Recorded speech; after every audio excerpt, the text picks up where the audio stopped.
Махляры мяняюць тактыку, але іх мэты не змяняюцца. Гэта вашы грошы. Максим Зубрыцкі, начальнік аддзялення па супрацьдзеянні кіберзлачыннасці Салігорскага рауса у рамках адзінага дня інфармавання наведаў калектыў ПМК-10 Салігорск Водбуд.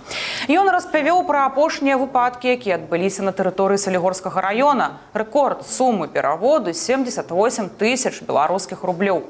Аналіз злачынстваў паказвае 3 самых папулярных сцэнарыя падману. Фэйкавыя крамы – гэта абсалютны лідар.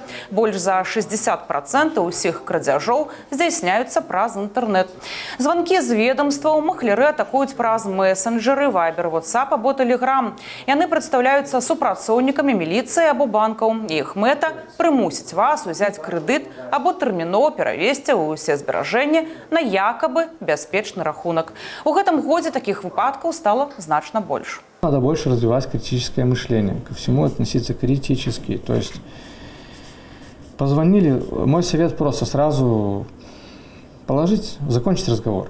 Положить трубку и закончить разговор. Если вы надумаете шутить со злоумышленниками, искусственный интеллект может сделать свое дело, ваш голос будет использовать против вас самих. Поэтому рекомендую просто положить телефон.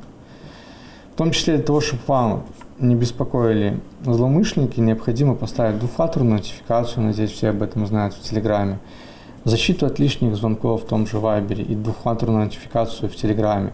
Тогда вас никто точно беспокоить не будет. Некаторыя схемы махляроў атрымалі новае жыццё дзякуючы штучнаму інтэлекту. Расце колькасць выпадкаў махлярства з выкарыстаннем тэхналогіі Deepfakes.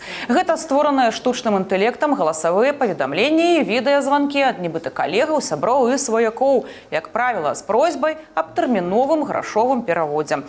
У гэтым выпадку трэба проста пакласці трубку і звязацца з роднымі.